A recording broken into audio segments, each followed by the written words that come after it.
How to earn money in Forex easily. Yan. May ganun ba? Yun. Madali ba talagang kumita dito sa Forex? O kaya ka nandito kasi dito sa thumbnails ko. O kaya sa title ko. Di ba? Hindi, mali eh. Hindi madaling kumita sa Forex. Although, oo, kumikita sa Forex, pero hindi madali. Okay? Dahil sa mga ganyan na mga video, na-hype ka, hindi ka nag-aral, pumasok ka sa trading. Ano nangyari? Naubos. Tapos, ano sasabihin? Scam naman yan si Forex. Scam naman yan si crypto. Anong kinalaman nila crypto doon? Eh, yung market, patuloy-tuloy lang naman yan. Umaangat, bumababa. Anong kinalaman ng market sa hindi mo pag-aaral? Di ba? So, wala silang kinalaman dyan. Tapos, tatawagin mo scam. Paano nangyari yun? Hindi ka nananalo sa trade kasi hindi ka naman nag-aaral. Pumasok ka, tapos, wala. Ang alam mo lang, mag-buy and sell. Yun lang, pindot-pindot lang. Tapos, di mo nga may lot size ka, hindi mo alam eh. Wala ka pang money management. Tapos, wala ka pang technical analysis. Di ba? Hindi ganun kadali kumita dito sa Forex. So, pinag-aaralan, pinagsisikapan, nilalaanan ng mahabang panahon bago ka mag-trade sa live. Hindi siya ganun kadali, hindi siya ganun. No? Walang ganun, walang easy. So, parang kung may easy money man, parang 1% lang eh. Di ba? Yung tumama ka sa loto, yun ang easy money. Kaya lang, swerte yan. Hindi ganun. Hindi ganun kadali. So, mag-aral ka bago ka pumasok sa pag-trade sa Forex. Para nang sa ganun, di ba, may laban ka. May bala ka na ipuputok kay market. Hindi yung bigla ka na lang papasok sa gera. Tapos, wala ka naman palang bala. Yun. Pinakamahalaga dito, kaya ako to ginawa tong ano na to, content na to. Kasi dumadami nga eh. Dami ko nakikita dyan, yung $1 daw, gagawin nilang $3,500. $1. $1 gagawin niyang 3,355. O, 3,000, o sabihin natin $3,000. Grabe naman yun, sir. Sarap, ang ano, no? Ang sarap pakinggan, ang sarap basahin. Sa tignan, kasi biruin mo, 55 pesos. O, magkano na ngayon ng $1? 58? 56? Tapos ganun. Hindi, ang dami na naka-attempt nun. Ang dami na nag, ano, nun. Ang dami na nag kumuha. Tapos wala na siguradong mahirap na tao. Kasi hindi naman talaga ganun kadali. Hindi naman talaga ganun kadali mag-trade sa Forex eh. O kaya mag-aral nga lang. Lalaanan mo na ng panahon. Diba? So, kailangan natin ng aral. Meron nga ako nabasa, nag-comment doon sa itong update natin sa video, yung pamumuha. Eh ano, natapos na daw yung course niya, nagawa na daw niya lahat, pero as is, natatalo pa rin siya. Ito kasi yung mali sa atin eh, doon sa mga nagte-trade na, yung doon sa may mga strategy na, o sa mga nag-aral, yung mga kumuha ng courses, tapos nag-trade sa ano. Hindi naman porkit nag-aral ka, eh magiging okay na. O kaya, hindi naman porkit nag-aral ka, tatapusin mo na yung pag-aral mo nandoon lang. Alam niyo po ba yung work passion? Di ba?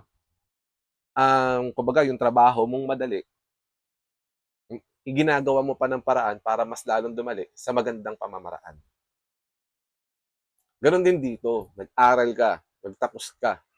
Nung nakatapos ka, hindi mo ihinto yung pag-aaral. Ikaw na kusang magse-self-learning.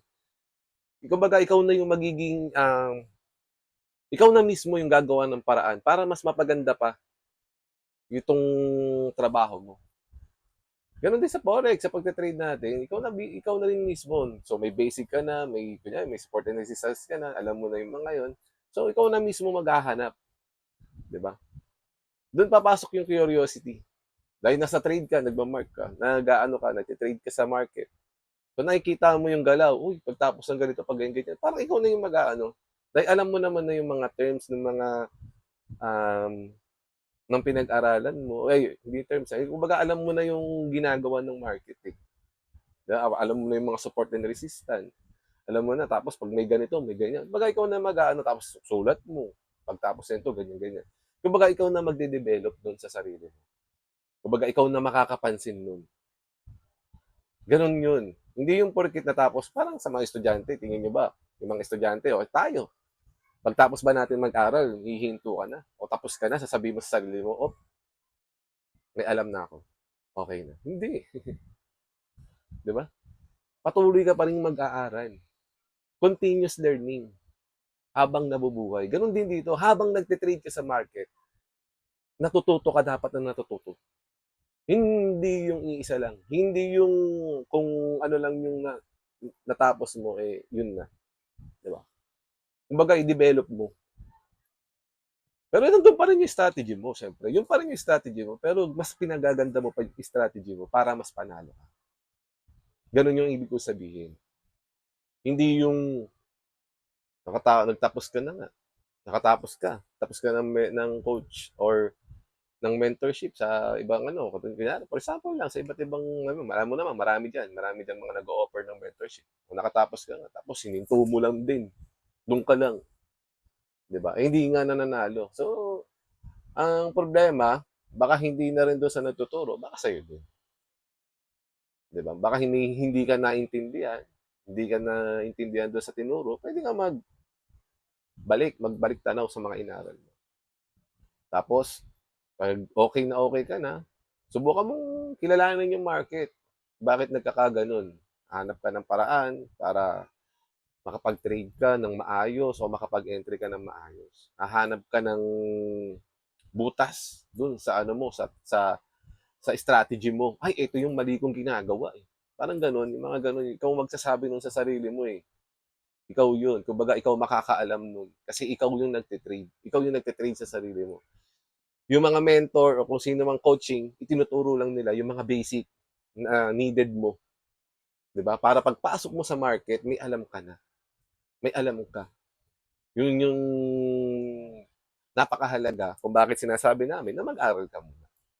'Di ba? Parang sa pagiging doktor, hindi naman kagad yan. Pag nakagraduate yan, doktor na kagad siya. Hindi. Dumadaan pa sila sa mga OJT o kung ano man yun, training, mga ganun. At least, nandun sila, may alam na sila. Kumbaga, doon sa mismong trabaho na yun, eh nakikita na nila yung galawan. Kung ano yung meron doon sa pagiging doktor na yun. Parang ganun. So dito rin ganun. Nung nakatapos ka, nung nakuha mo yung mentorship mo, natapos mo, pagpasok mo ngayon sa market, alam mo kung ano yung gagawin mo, pwede ka dyan mag-observe muna. Observe ka muna. Uy, ganito pala si market. Uy, oo nga, nakikita ko to eh. Nakita ko to nung pinag-aaralan ko to. Hindi. Pagtapos ng ganito, ganun. Parang ganun, ikaw na mismo yung mag-aalam dun sa market. Ikaw na mismo yun. At labas na yung mga coach mo dyan, labas na yung mga ano mo dyan, dahil naituro naman nila lahat na ng gusto mo. Na lahat naman ng pwede mong malaman tungkol sa pagtitrade. Okay? So, sana hindi man, ano to, hindi makasira ng loob sa inyo. Pero wala talagang ganun. Walang ganun. Walang easy money dito sa Forex. Hindi madaling kumita dito. Pag-aralan, bago pumasok sa pagtitrade. Okay? Kasi, meron pa pala ako kwento isa.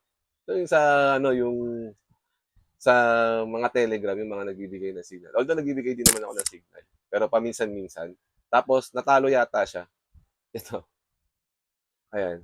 Natatawa lang kasi ako eh. Ito yung sinasabi ko sa inyo, pumasok ka sa trade nang walang alam. Tingnan nyo. Binigyan niya yung ano niya, yung tawag dito, yung account niya.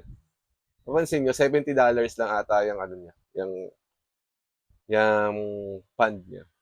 Sa isang call, sa isang signal, natalo na ubos. So, nasaan yung money management? Di ba wala? Nasaan? Walang money management. $70 mo, isang trade lang naubos. So, yun yung mali. 'di ba? So kung may alam sana siya bago siya pumasok sa pagte-trade, di sana hindi yun naubos. Either natalo man yun, sa second naman na call, nanalo, edi sana either bawi ka o kaya nanalo ka. Depende yan nga sa pag-handle mo sa account mo, 'di ba? Kung meron kang account, tawag dito, kung meron kang account na ganyan kaliit, di dapat alamin mo yung tamang entry para diyan o tamang lot size para diyan. Tapos ilan yung pips na kailangan mong i-stop loss at ilan yung TP mo. Kung nag-aral ka sana, alam mo sana yan. Kaya lang hindi eh. Bigla kang pumasok eh kasi nga may nakikita ka sa YouTube ng mga ganito. Di ba? Yung easy money. Di ba? Tapos andyan yung papakita ng mga yaman, papakita ng ganito. Di ba? Ako, kaya nga iniiwasan ko yung ganyan kasi wala naman ako papakita. Wala naman ako yung yaman. Yun, sasabi ko lang sa inyo na masalamat talaga ako may forex. Kumakain kami ng maayos, nakakaipon ng konti, at nagagawa nga yung mga gusto. No? Tapos, nabibili yung mga gamit sa bahay. Yun yung pinakamasarap na buhay. Siyempre, yung alam nyo naman yan, nandyan naman yan sa mga video, makikita nyo naman, di ba? From walang-wala. Kung from payat. Tama ba? So, ayun guys. Sana nagkaroon kayo ng idea about sa pagte-trade sa Forex. Huwag kayong mag-alala, yung mga nagko-comment yan about sana yung may analysis na tayo sa susunod po, every week po natin gagawin na ulit 'yon. Tapos medyo magtuturo-turo rin tayo ng mga basic, yung madali ang strategy, yung wala nang pasikot-sikot, yung mabilis matutunan, no? 'Yun, magagawa din natin 'yan mga ka-traders. Sa ngayon, ito muna kasi gusto ko lang sana, 'yun, sana magbigay sa inyong warning 'tong video na 'to. So, babu.